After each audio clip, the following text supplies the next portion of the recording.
Lahat, bago po tayo mag-umpisa, tayo po ay manalangin po muna. Heavenly Father, maraming salamat po sa umagang ito. Maraming salamat sa buhay ng bawat isa na inuna ka. Maraming salamat po sa pagkakataong ito, Panginoon, na ako'y tatayo sa harapan upang magturo ng iyong salita. Hallelujah. Panginoon, lead me, Panginoon. Apart from you, I can do nothing. Give me wisdom and understanding, Panginoon, na tanging ang salita mo lamang ang aking mabibigkas sa umagang ito. In Jesus' name, Amen.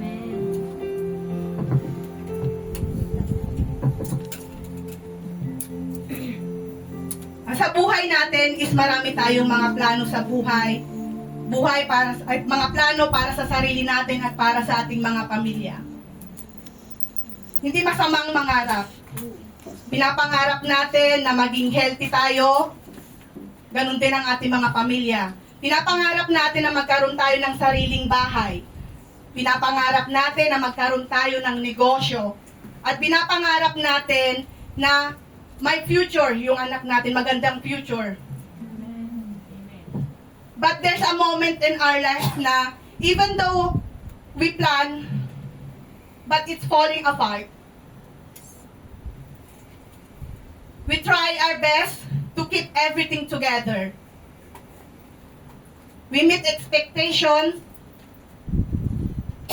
to achieve our goals and to make the right decision, but sometimes, despite of all our efforts, nothing goes the way we hope for. And that happens is we feel disappointed, frustrated, we stress. Pag mga plano natin ay hindi nangyayari. Nawawala tayo sa presensya ng Panginoon. Because we want that one, we want that plan for us, we want that goal, but it will not happen. Because God have a reason why na hindi niya ipinibigay o ipinagkakaloob yung desire natin sa buhay. Na kahit hindi natin naintindihan, huwag tayong mawala sa kanyang presensya. Because that not is the real faith. It is. But the real faith is we need to walk closely to God. We have faith to God na kahit may mga delays, closed door, or unexpected na pangyayari sa buhay natin, hindi tayo iniiwanan ng Panginoon. That always remember that God is working behind that scene. Amen. At sa umagang ito, ang pag-aaral natin is the steps how to commit our plans to God. Number 1, seek guidance before actions. Prayer. Prayer is the direct communication to God. We can surrender all our plans, our desire, and not only for us, also for protections and guidance for our family. That acknowledging that human wisdom is limited and God's plan is superior. So every time we need to align our perspective with God so that we can develop the intimate relationship. Example ko na lang dito, di ba, bago tayo pumunta dito sa Hong Kong, we take medical. Bago tayo mag-take ng medical, we pray. Na pray, ikaw na pong bahala. Not my will, but your will be done. We surrender to you, O Lord. We trust you. Na yung magiging result, na hindi pa natin nakikita, pero nananampalataya na tayo na maganda yung resulta ng ating medical. Ganon din po pag ginutusan tayo ng amo natin na pumunta sa isang lugar. Diba? Ginagamit natin Google Map. Minsan nagtatanong tayo sa mga kababayan natin, pero minsan mali yung tinuturo nilang daan. Hindi iyon yung tamang way kung para makarating tayo sa ating pupuntahan. But if we seek guidance to God, God lead us no matter what happened. Amen po ba? Amen. Amen. Number 2 is align with God's will. Submitting personal desire to His plans through daily prayer, study Bibles, obedience, and trusting His timing. Na lahat ng ating mga gagawin dapat naka-align kung sa plano ng Panginoon sa buhay natin. It is a journey that involves a transformation on our hearts and mind. Sa Romans 12:2, do not conform to the pattern of this world, but be transformed by renewing our minds, then you're able to see and test what is good, pleasing, and perfect will of God. Huwag na tayo makiayon sa worldly. Kasi walang mangyayari pag yung kaisipan natin is nasa worldly pa. Hindi yung mga pansariling desire pag nakaayon tayo sa worldly. But in this verse na the word often pressure us to conform to its standard. But as a follower of Christ, we are called to be transformed by renewing our minds. This transformation is not a one-time event, but an ongoing process that involves daily surrender to God's will. It requires us to involve ourselves in God's. We need to involve ourselves. We need His presence through prayer and be sensitive to the guidance of the Holy Spirit. Because if we do this, we become more attuned, nakaayon tayo sa God's desire and purposes for us. And we need to trust into the Lord with all our heart and lean not on your own understanding. That we all know that human wisdom is limited. But God, He's powerful. His thoughts is higher than our thoughts. And His ways is higher than our ways.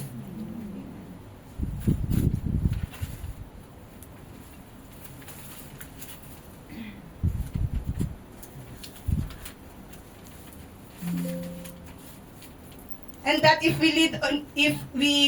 yung parang manahan tayo sa ating kakayahan, it will lead us na maliligaw tayo.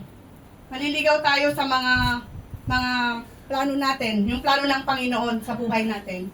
But trusting in the Lord means having faith that He knows what is best for us. We cannot see the whole picture. Only God can see. But it involves acknowledging God in all our ways. He's seeking His wisdom and direction in every decisions we make. When we do this, His promise is to direct our paths. That if we align our life with His purpose, we experience the peace and fulfillment that come from walking on His perfect plan. So, every time na may mga decision tayo, we need to align to God. Para hindi tayo maligaw. Amen. Amen.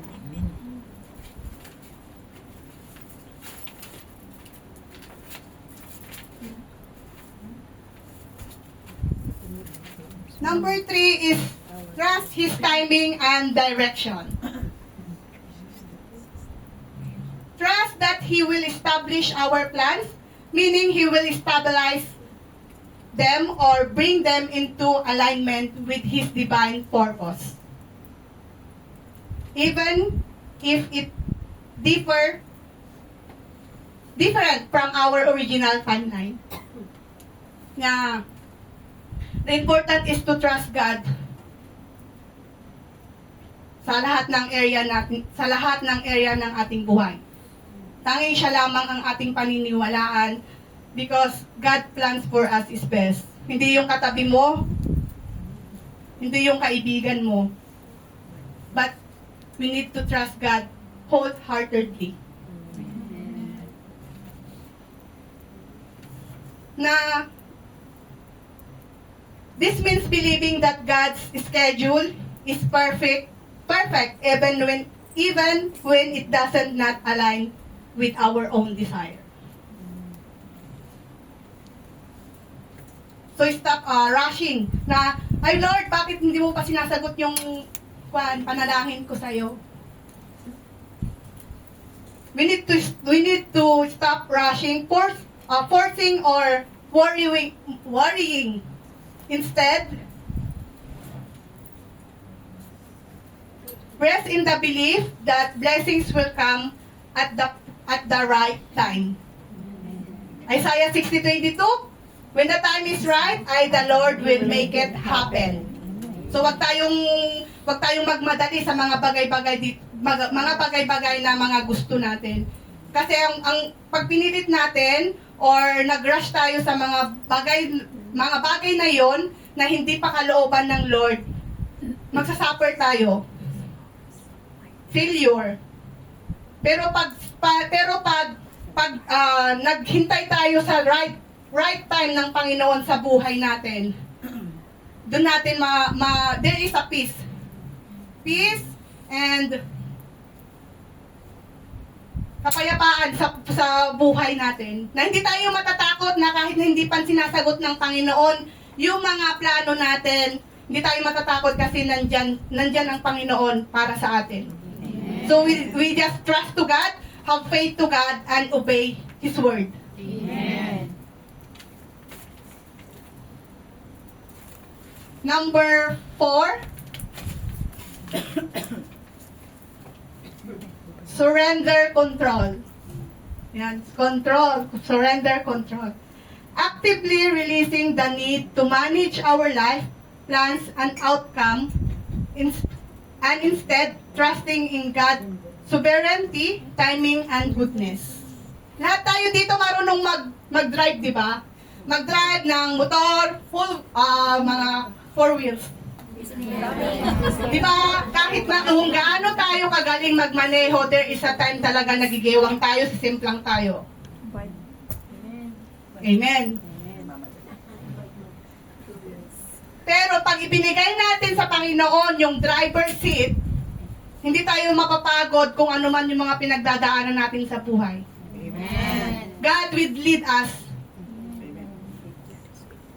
in direct path. Kasi yun nga, pag kinuha natin yung mga kabigatan, pinilit natin yung mga gustuhin natin, walang mangyayari. Magugulan lang tayo, ma-stress lang tayo. Pero pag ibinigay natin sa Panginoon, there is a peace. Amen. Yung relax yung kaisipan mo, pag ibinigay natin sa Kanya. God, we need to give our life to God to control. Siyang magmamaneho sa buhay natin. So we need to surrender lahat ng mga kabigatan natin, mga problema natin, mga plano natin sa buhay.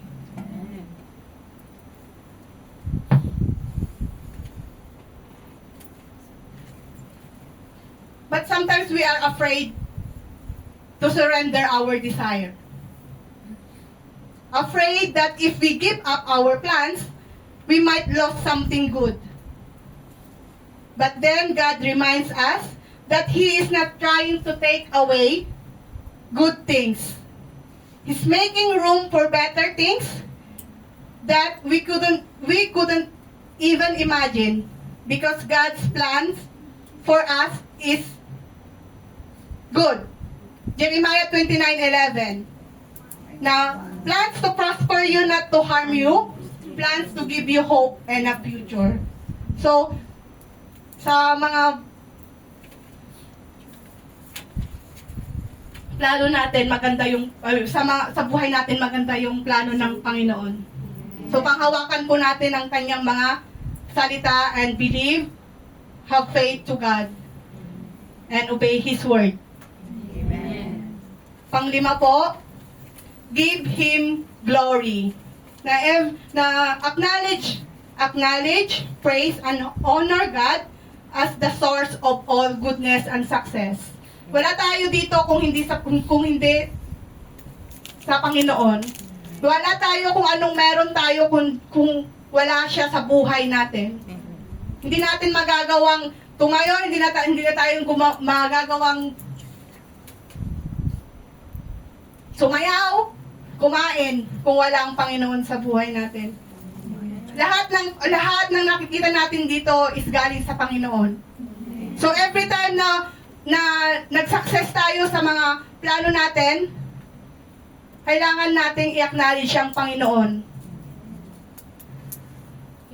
I-recognize natin yung kanyang kabutihan sa buhay natin at sa pamilya natin.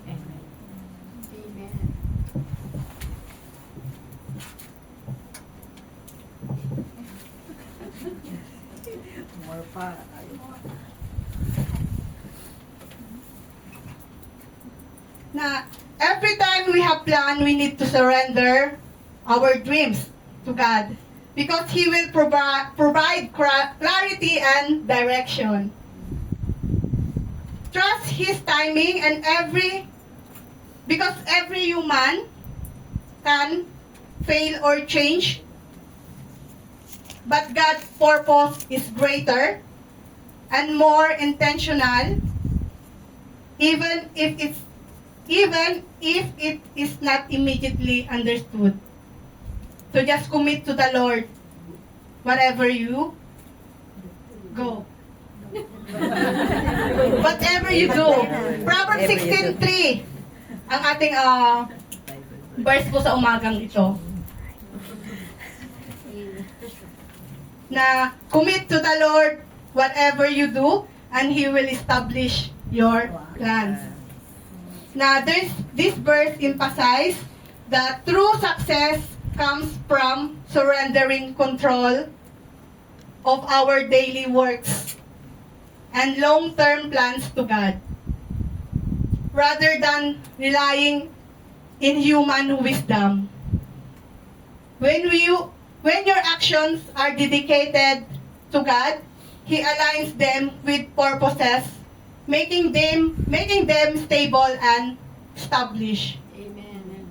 So every time na may mga plano tayo sa buhay, just commit to the Lord, just trust to Him, and wait patiently kung hindi pa nasasagot lahat ng mga panalangin natin sa buhay. Dahil sa tamang panahon, ibibigay ng Panginoon iyon because God wants our life is best. Amen. Na hindi niya tayo hayaan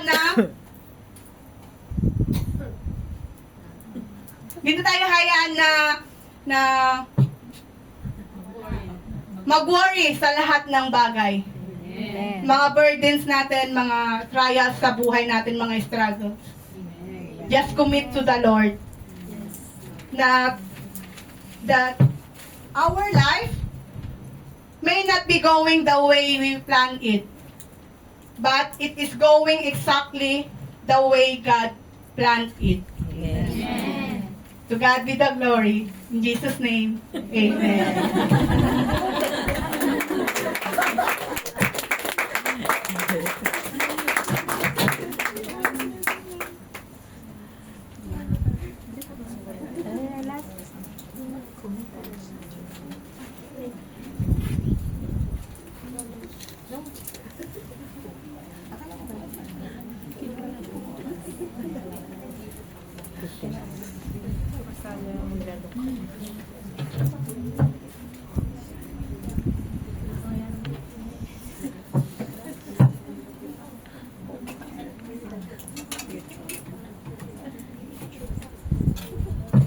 Hallelujah!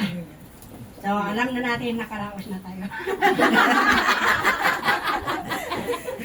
Ganyan, mga preacher, pag nagtapos na, parang nakaraos na. So, maranasan natin ngayon, mga upcoming preacher.